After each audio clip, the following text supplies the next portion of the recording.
Es-tu prêt? C'est quoi ça? C'est un podcast chrétien différent avec Jeff et Joël. Prêt, pas prêt? On commence. Dans 3, 2, 1...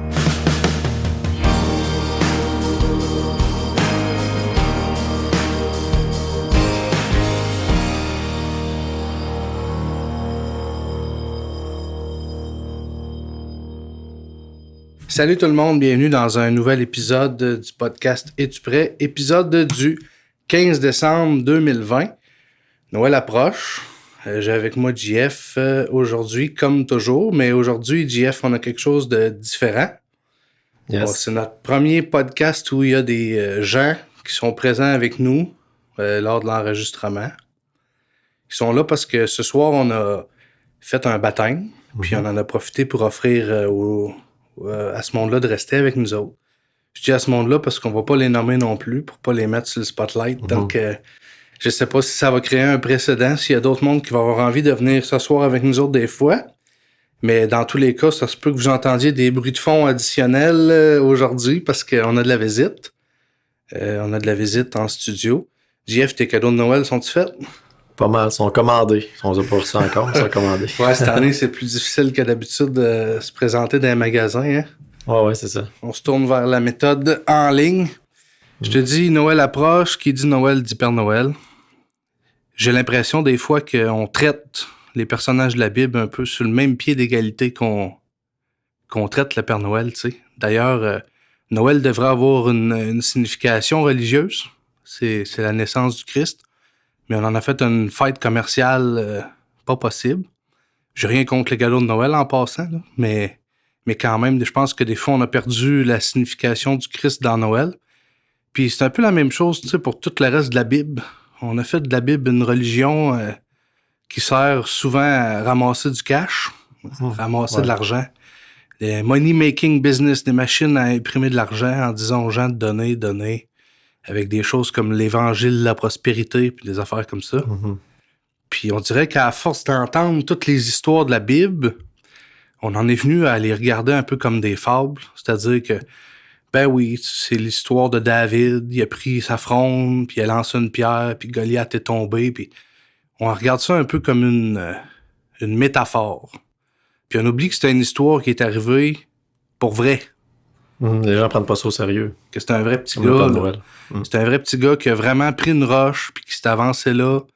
Pas d'armure, pas d'entraînement, pas de rien. Face aux soldats que toute l'armée d'Israël avait peur d'affronter. Puis qui faisait confiance à Dieu. Puis aujourd'hui, c'est ça qu'on va faire dans l'épisode. C'est un épisode, si je peux dire ça comme ça, qui n'a pas un but précis comme amener les gens à repentance ou présenter le baptême, mais c'est juste un épisode où j'espère que les gens vont gagner le goût de lire leur Bible puis de la lire en réalisant de qui on parle. Tu sais, une affaire que je réalise en regardant ma Bible, c'est que la Bible, elle parle de personnes. Tous les personnages qui sont cités là, ils ont un point en commun. La Bible, elle parle de personnes qui étaient assis chez eux samedi soir ou dimanche soir puis qui regardaient le Sunday Night Football en mangeant des chips. Tu comprends? La Bible, elle parle de gens exceptionnels que j'ai envie d'appeler les fous de Dieu, de monde qui ont fait des affaires impossible, qui fait que tout le monde alentour d'eux autres, assurément, les trouvait puis les traitait de fous. Puis la Bible, c'est un livre, là, c'est un livre qui est rempli de toutes ces histoires-là, de gens qui ont toute une chose en commun. La chose qu'ils ont en commun, c'est qu'ils ont pris Dieu au mot. Si Dieu il a dit « fais ça », il l'a fait. Si Dieu il a dit « bâtis un arche en bois de Goshen », il l'a bâti, même s'il n'y avait jamais eu de pluie sur la terre, puis que pendant 100 ans, tout le monde le trouvait de fou. La Bible, ça parle de gens qui ont pris Dieu au mot. On pourrait les appeler les hommes et les femmes de foi. C'est ça. C'est toutes des histoires qui sont des exemples pour nous autres, qu'on peut s'en servir dans notre vie. C'est pas juste une histoire qui commence et qui finit. Il y a un meaning en arrière. Là. Exact. Il y a quelque chose en arrière de ça. Puis comme toile de fond, on va prendre dans le livre des Hébreux, au chapitre 11. Puis tu vois, c'est un assez long chapitre là, qui au total 40 versets. Puis je pense pas qu'on va lire tous les 40 versets, quoique j'aimerais qu'on le fasse, parce que c'est un de mes chapitres préférés de toute la Bible. C'est Paul qui parle à l'Église aux Hébreux, puis il lui parle de la foi. D'ailleurs, même avant de lire carrément le chapitre 11 des Hébreux, j'ai envie de lire le titre du chapitre. Tu sais, dans la Bible, entre chaque chapitre ou entre chaque histoire, il y a un titre. Puis le titre du chapitre 11, c'est « La foi, sa nature, ses effets et les promesses qui s'y rattachent ». Paul, dans le chapitre 11, parle de la foi. Puis à mesure qu'on va lire, on va réaliser qu'il part de la Genèse, puis il s'enfile tous les personnages de la Bible en parlant d'eux autres puis en expliquant c'est quoi qui a fait la différence pour eux. Puis qu'est-ce qu'ils ont accompli par la foi. Puis je vais te le laisser lire, JF, mais ça se peut que je te coupe par-ci, par-là, puis qu'on en jase, puis qu'on continue plus tard. C'est bon. Or, la foi est une ferme assurance des choses qu'on espère, une démonstration de celles qu'on ne voit pas. Pour l'avoir possédée, les anciens ont obtenu un témoignage favorable. C'est par la foi que nous reconnaissons que le monde a été formé par la parole de Dieu, en sorte que ce qu'on voit n'a pas été fait de choses visibles. C'est par la foi qu'Abel offrit à Dieu un sacrifice plus excellent que celui de Caïn. C'est par elle qu'il fut déclaré juste, Dieu approuvant ses offrandes. Et c'est par elle qu'il parle encore, quoique mort. C'est par la foi qu'Énoch fut enlevé pour qu'il ne vit point la mort, et qu'il ne parut plus parce que Dieu l'avait enlevé.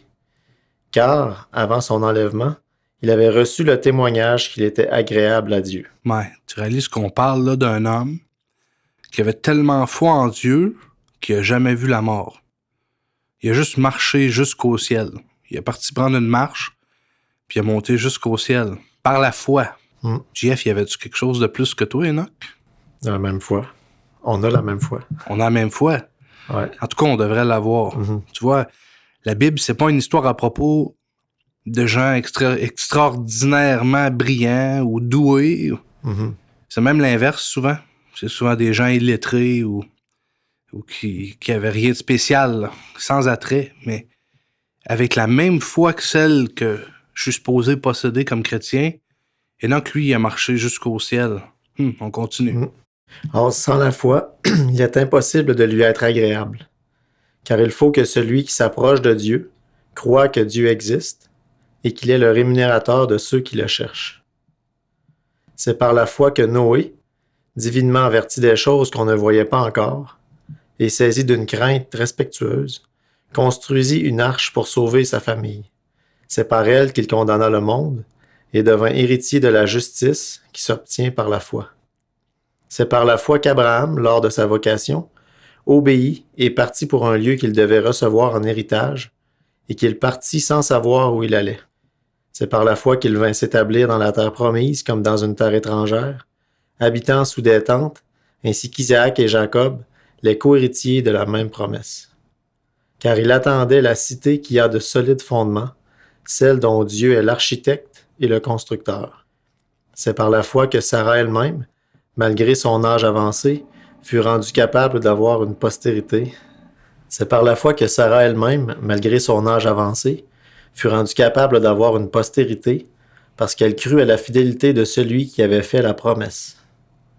C'est pourquoi d'un seul homme, déjà usé de corps, naquit une postérité nombreuse comme les étoiles du ciel, comme le sable qui est sur le bord de la mer et qu'on ne peut compter. Écoute, on voit déjà un hook là-dedans. Là. Presque chaque verset du chapitre commence par « c'est par la foi ». C'est par la foi que Abraham puis Sarah, qui n'avaient jamais réussi à avoir d'enfant encore, puis là, il était rendu vieux en plus. Il était rendu comme à 75 ans puis 100 ans, ou 90 ans puis 100 ans plutôt. Puis il avait encore la foi. Peut-être qu'il achetait encore des petits pyjamas de bébé, puis des suces, puis des petits biberons, parce qu'il savait. Qu'est-ce que tu fais avec un petit biberon, Sarah? Mais on va avoir un bébé. Oh, mais t'as 90 ans, puis tu n'as jamais eu. Mais par la foi, j'achète un petit biberon, puis une petite bavette, puis un petit pyjama, tu sais. Parce qu'elle avait la foi. Ça dit, parce qu'elle crut à la fidélité de celui qui avait fait la promesse. Dieu y avait promis qu'elle aurait un enfant, puis elle a cru à sa fidélité, que s'il a fait la promesse, il va l'accomplir coûte que coûte. Puis tu sais, on pourrait continuer à lire encore longtemps, dans le sens que Paul lui-même continue pour encore une quinzaine de versets à nous rentrer chaque personnage de l'Ancien Testament. Moïse en Égypte, la prostituée Rahab, les murs de Jéricho. Réalises-tu que à Jéricho, le peuple d'Israël marchait autour de la ville à chaque jour pendant 7 jours, puis qu'il espérait que c'est ça que qu'elle allait faire tomber les murs? Marcher autour de la ville. Les murs étaient tellement larges qu'ils pouvaient faire des courses de chars dessus. Puis eux autres, les comiques, ils marchaient autour. Ils marchaient autour de la ville à chaque jour. Parce que Dieu avait dit, marchez autour des murs, puis les murs vont tomber. Je me demande si nous autres, on aurait marché autour des murs. Ou ben non, si on aurait déserté cette armée de bizarres, de fous de Dieu. Dieu a dit, marche autour des murs. On marche autour des murs. Après la 7e fois du 7e jour, on crie, puis les murs tombent. Tu vois, la Bible parle juste d'histoires de gens qui ont pris Dieu au mot, puis qui avaient la foi pour croire en la fidélité de celui qui leur a fait la promesse ou qui leur a donné le commandement ou la marche à suivre. Puis Paul lui-même, il aimerait ça parler de tout le monde, mais il se rend compte que le temps, il manque. Tu vois, dans les derniers versets, au verset 32, il dit « Que dirais-je encore, car le temps me manquerait pour parler de Gédéon. » Tu vois, Gédéon, le guerrier, de Barak, de Samson, de Jephthé, de David, de Samuel, des prophètes. Il y en a long à raconter sur tous ces gens-là. Puis aujourd'hui, je pense que on pourrait juste en choisir quelques-uns parce qu'on ne pourra pas parler de tout le monde nécessairement. Mais il y a quand même quelques exemples précis qu'on peut prendre qui peuvent nous donner une idée d'à quel point ces gens-là avaient une confiance inébranlable puis une foi en Dieu. Puis tu sais, normalement, on pourrait dire qu'eux, ils avaient moins que nous autres parce que la Bible qu'on lit, ils ne l'avaient pas à lire. Parce que cette époque-là, elle n'était pas encore écrite pour eux autres. Puis j'aimerais ça qu'on prenne l'exemple de Moïse pour commencer. Puis plusieurs personnes connaissent les grandes lignes de l'histoire de Moïse. Mais je veux juste qu'on réalise tout le monde ensemble que quand Moïse était au désert pendant 40 ans, un bon matin, quand Dieu lui a dit « Tu t'en vas en Égypte prendre le contrôle », il est parti à pied tout seul avec un petit bâton de bois, puis il rentrait en Égypte faire une invasion. Tu comprends? C'était une invasion d'un seul homme en Égypte. Il rentrait en Égypte pour délivrer son peuple. L'Égypte. Les armées du monde avaient peur de ce pays-là. Les armées de toute la terre avaient peur. C'était les leaders mondiaux. Puis leur économie, ben, c'était les Israélites qui travaillaient comme esclaves. Toute leur économie était basée sur le traite des esclaves pour bâtir leur empire. Puis Moïse, il est rentré là en Égypte avec son bâton, puis il est allé s'installer directement devant Pharaon, puis il a dit « Laisse partir mon peuple. » Pas de compensation, rien, là, pas « laisse-nous partir, on te donne quelque chose ». Non, tu laisses partir tout le monde, les femmes, les enfants, le bétail, tout le monde. On s'en va. Puis il est allé là avec la ferme assurance. Il était sûr de sa shot. Là. Tu parles d'un fou, soyons honnêtes. Là. Mais c'est un fou de Dieu. Tu vois, c'est la sorte de fou que j'aimerais être. Tant qu'à être fou. Tu sais, on est tous fous de quelque chose. Mais tant qu'à être fou de quelque chose, j'aimerais être fou de Dieu au point où je suis prêt à venir dans face de Pharaon puis de l'affronter en pleine face, pareil comme si j'avais toute l'armée avec moi alors que j'étais un seul homme. Mais tu sais quoi? Ça a marché.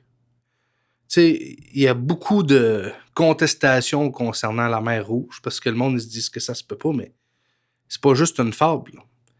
Il arrive à un endroit où c'est la mer devant. Tu es sûrement déjà allé au bord de la mer. C'est pas comme le lac au coin de ton quartier, là, c'est la mer. Tu vois pas l'autre bord quand c'est la mer. Non, c'est ça. T'arrives, c'est la mer devant.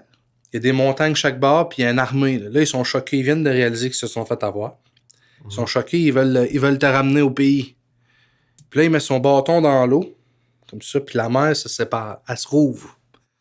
Mais tu réalises qu'il y a de fortes chances que si Dieu m'avait dit de mettre mon bâton dans l'eau, moi, j'aurais dit, voyons donc, mettre mon bâton dans l'eau. La pensée humaine. La pensée humaine, le raisonnement. Ouais, que ça va changer quelque chose. Même si je mets mon bâton dans la mer, là, on traversera pas, là, tu sais. Parce que j'avais pas, peut-être encore aujourd'hui, la foi que je devrais en Jésus-Christ. J'ai pas encore la foi dans la fidélité de celui qui me donne la promesse. S'il m'a dit, t'es guéri de toutes tes maladies, est-ce que je suis guéri ou je suis pas guéri? Ça dépend de la foi que j'ai dans la fidélité de celui qui m'a donné la promesse. Prenons David. David. Tout le monde connaît David contre Goliath.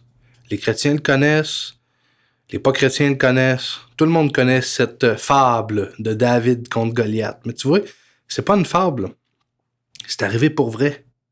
Il y a un petit gars qui était dans le champ à faire paître les brebis de son père, puis qui s'est ramassé devant le géant de l'armée adverse, celui que toute l'armée d'Israël était effrayée, que tout le monde avait peur. Pas d'armure, pas d'entraînement, pas rien. Juste un petit bout de chou, un petit gamin avec une fronde. Mais il y avait la foi en Dieu, puis il y avait la foi que Dieu était fidèle pour accomplir ce qu'il avait promis. Puis il y avait des promesses qui s'adressaient au peuple d'Israël à cette époque-là. Puis lui, il croyait que Dieu pouvait pas les laisser tomber aux mains des Philistins. Fait qu'il a juste mis une roche dans sa fronde, puis il l'a lancé. Tu sais, au final, il n'y a pas beaucoup de mérite. Dans le sens que il n'existe aucun pouvoir que lui possédait qui pouvait lui permettre de tuer Goliath. Il n'y en avait pas de pouvoir qui faisait qu'il pouvait tuer Goliath. Le seul pouvoir qu'il avait, c'était celui de prendre Dieu au mot. C'est Dieu qui a fait rouler la pierre à une vitesse suffisante pour le tuer. C'est pas David. Juste celui que lui se mette en action pour qu'il arrive quelque chose. Il fallait qu'il ait le cœur de mettre la pierre dans le front. Parce que, visiblement, tout le monde dans son pays avait la même promesse, toute l'armée. Puis en plus, il y avait l'entraînement pour la guerre, il y avait tout ce qu'il avait de besoin. Mais il y a personne qui était assez fou de Dieu pour le prendre au mot puis aller de l'avant. Ça a pris un petit gamin sans éducation pour aller au front. Puis après ça, j'avais pensé qu'on pourrait parler de Daniel. Un exemple complètement différent, mais qui s'adresse tellement aux croyants d'aujourd'hui. Parce que d'un sens, on pourrait dire que Daniel, il n'a rien fait de spécial. Il a juste prié. Mais Daniel priait 3 fois par jour, à genoux, devant son châssis, à la vue de tous. Puis là, tout à coup, le roi il a mis un décret, puis il a dit que tous ceux qui allaient prier un autre dieu que le dieu du pays, là, le dieu fait de main d'homme, il allait être jeté au lion. Il me semble que ça n'aurait pas été difficile pour Daniel d'aller prier ailleurs que devant le châssis. De se cacher, ouais. Il aurait pu se cacher pour prier, il aurait pu fermer les rideaux même, tu sais. Mais non, parce que Daniel, il était fidèle, puis il avait pas honte de son Dieu, puis il a choisi de se mettre à genoux devant le châssis 3 fois par jour. Lion, pas lion. Tu vois? Si ça, c'est pas avoir confiance puis croire à la fidélité de mon Dieu, la Bible dit, si vous avez honte de moi sur la terre, j'aurai honte de vous dans les cieux. Mais si vous n'avez pas honte de moi sur la terre, je n'aurai pas non plus honte devant mon Père Céleste dans les cieux. Tu vois, il avait pas honte de Dieu. Il était prêt à se mettre sous ses genoux, peu importe ce qu'allait advenir de sa vie, parce qu'il savait que le même Dieu, il était fidèle pour le délivrer. Peu importe de quoi, de la prison, des lions, de n'importe quoi. Puis ça nous a mené à cette fameuse fable de Daniel et la fosse aux lions, où ce que Daniel dormait avec les lions qui n'avaient rien mangé depuis tellement longtemps, mais les lions, ils ont pas mis une dent, une griffe, une patte dessus. Ils se sont couchés avec lui pour dormir toute la nuit dans la fosse aux lions. Les gens voient ça comme une fable de la Bible, alors que c'est une vraie histoire de Dieu qui agit parce que son enfant le prend au mot. Parce que quelqu'un qui était assez fou pour croire ce que Dieu dit, au lieu de raisonner puis de tricher un peu. Tu sais. Je vais prier pareil, mais je vais prier à côté du mur au lieu d'à côté de la fenêtre. Il aurait pu faire ça, tu sais. Ouais. Mais tu sais quoi? Sûrement que dans le pays, il y a plein de monde qui prie à côté du mur, mais ils n'en parlent pas dans la Bible. Parce que c'est pas digne de mention. La Bible, c'est un recueil de gens qui ont pris Dieu au mot. Qui avaient la foi. Puis là, c'est là que Paul nous les met toutes bout à bout. Par la foi, Moïse. Par la foi, Abel. Par la foi, Samson. Par la foi. Ces gens-là avaient une foi sans borne, une foi ferme, inébranlable dans ce que Dieu leur avait dit. Puis un de mes exemples favoris, c'est un exemple du Nouveau Testament, parce que tu vois, on pourrait dire, bon, c'est tous des exemples de l'Ancien Testament, mais on a un exemple vraiment puissant du Nouveau Testament aussi. Puis c'est l'exemple de Pierre. Pierre, c'est un pêcheur. OK? Un pêcheur, ça connaît la mer, là. C'était ça son métier. Son métier, c'était pêcheur. Fait qu'il savait c'était quoi aller en mer, puis comment c'est dangereux. Tu sais, encore aujourd'hui, la mer, c'est quelque chose de dangereux. Il y a encore des bateaux qui coulent, même avec toute la technologie qu'on a, puis des équipages qui meurent. Puis il y a des navires qui sont au fond de l'océan, là, tu sais. Quand il y a une tempête qui se lève, c'est extrêmement dangereux. Ben imagine dans ce temps-là. Tu sais, même qu'il y avait des dieux de la mer, puis toutes sortes d'affaires dans la mythologie, parce que il y avait un risque réel que si tu pars en mer pêcher, tu reviens pas. À chaque voyage, c'est un risque. Avec une barque puis des rames, s'il se lève des vagues de 20 puis de 30 pieds, il y a des bonnes chances que tu reviennes pas en vie, tu sais. Ah. Puis s'il y a bien quelqu'un qui le savait, c'était Pierre, c'est un pêcheur. Il savait exactement à quoi s'attendre. Puis la Bible nous raconte qu'à un moment donné, il était en pleine tempête sans mer avec des vagues de 30 pieds. Puis là, il s'en venait comme une silhouette sur l'eau. Ça, c'est la fameuse fable de Jésus qui marche sur l'eau. Mais c'est pas une fable. C'est la réalité. Jésus s'en venait en marchant sur l'eau à leur rencontre parce que ça allait mal leurs affaires. Il était en plein milieu d'une tempête. Puis là, quand il a vu Jésus approcher, ça ressemblait à une forme de Jésus. Puis il a dit, Maître, si c'est toi, dis que je vienne sur l'eau. Puis Jésus il a dit, viens. Un mot. Viens. Puis Pierre, il a cru à la fidélité de celui qui a fait la promesse ou qui a donné même un commandement. C'est même pas une promesse, là. C'est juste un commandement. Il a dit à Pierre, viens.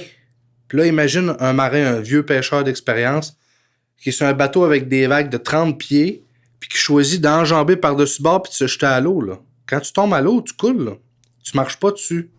Ça existe pas, ça. Il a pas Quand réfléchi, tu tombes à l'eau, il a pas commencé à il a pas raisonner. dit, voyons donc, marcher sur l'eau, ça n'a pas de sens, ça doit être un fantôme. Non. Jésus, il a dit, viens. Il a sorti. Il s'est mis les 2 pieds sur l'eau, puis il a commencé à marcher vers Jésus. Parce qu'il y avait une foi inébranlable. Mais tu vois, pourquoi j'aime tellement cet exemple-là, c'est qu'elle nous donne une leçon aussi. Parce que Pierre, il a bien commencé. Mais une fois qu'il était rendu sur l'eau, tu vas me dire, peut-être sa foi, elle aurait dû augmenter. Pense-y. Moi, il me semble, j'aurais été du genre à me mettre l'orteil sur l'eau pour voir si c'était solide ou si ça coulait. Puis plus c'est solide, plus là, je commence à marcher. Ouais. Ça, serait la façon peut-être humaine de vérifier la chose. Lui, il a fait l'inverse. Lui, il a sauté à l'eau sans réfléchir. Puis là, alors qu'il marchait sur l'eau, sa foi était supposée grandir, mais à la place, il arrivait une grosse vague, puis il s'est viré, puis il regardait la vague. Puis il a eu peur. Mais où il y a la crainte, il n'y a plus de foi. La foi et la peur, ça cohabite pas. Dès qu'il y a de la peur, la foi bannit toute la peur. Dès qu'il y a eu peur, qu'est-ce qui est arrivé? Coulé. Il a coulé. C'est comme ça. Mais Jésus était là. Tu vois, c'est ça qui rend cette histoire-là si belle. C'est qu'on est tous des êtres humains, tu sais.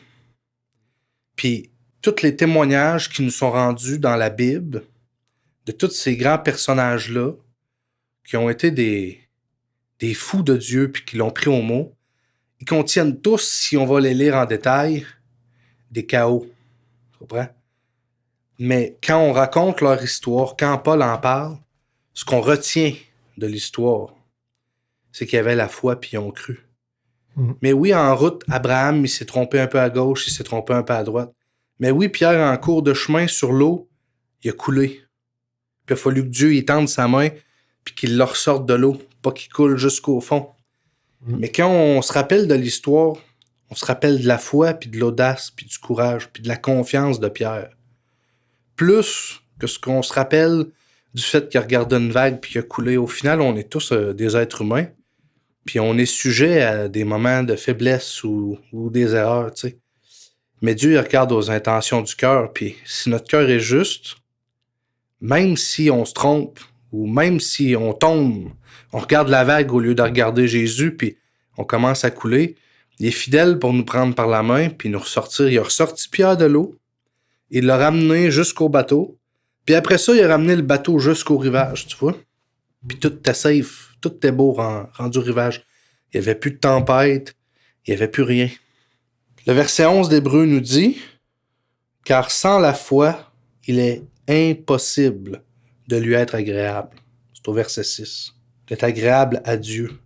Car il faut que celui qui s'approche de Dieu croit que Dieu existe. Il faut premièrement que tu crois qu'il existe. Mais aussi qu'il est le rémunérateur de ceux qui le cherchent. Qui est capable d'accomplir ce qu'il a dit. Si c'est écrit ici qu'il va arriver quelque chose, il faut que je croie qu'il va le faire s'il l'a dit. Tu vois?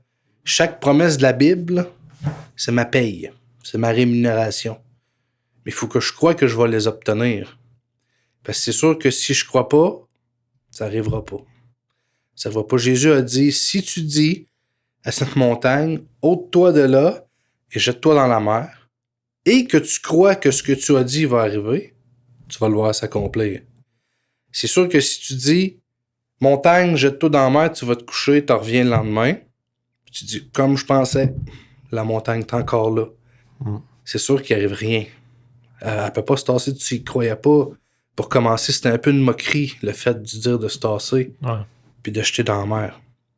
La clé, c'est, et si tu crois que ce que tu as dit arrivera. Puis, tu sais, souvent, c'est facile pour le chrétien ou pour celui qui s'intéresse à Dieu de lire sa Bible, de prier, d'écouter notre podcast peut-être, de faire toutes sortes d'affaires qui se font assis sur une chaise.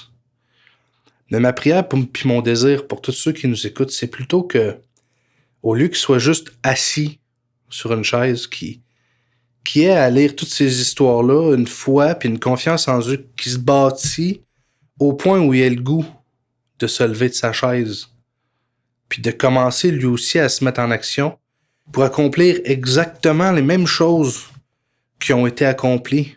Jésus, quand il a quitté, il a dit « Les choses que je fais, vous les ferez aussi. Et vous en ferez même de plus grandes. » Tu vois? Il a prédit que toi puis moi, JF, on ferait des choses plus grandes que les choses que lui-même il a faites quand il était là.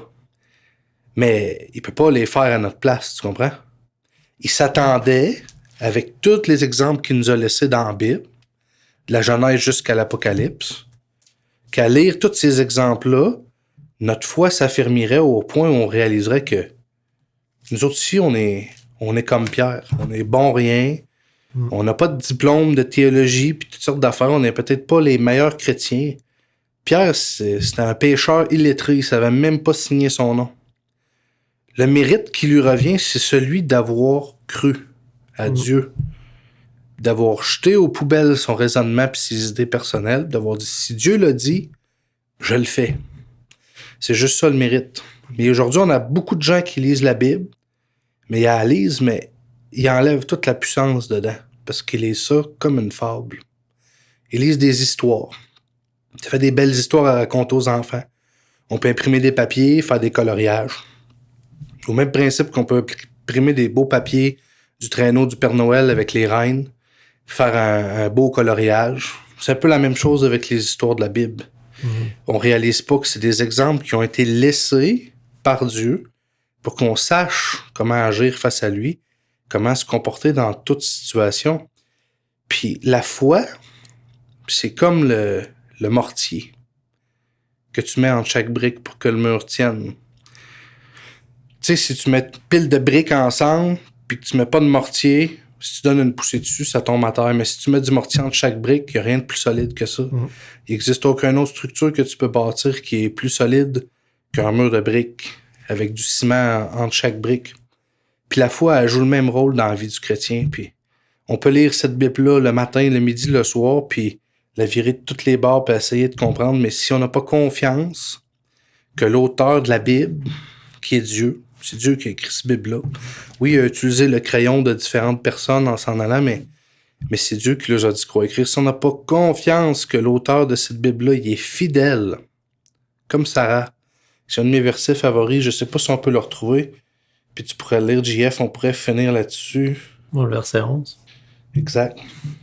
C'est par la foi que Sarah elle-même, malgré son âge avancé, fut rendue capable d'avoir une postérité, parce qu'elle crut à la fidélité de celui qui avait fait la promesse. Parce qu'elle crut à la fidélité de celui qui avait fait la promesse.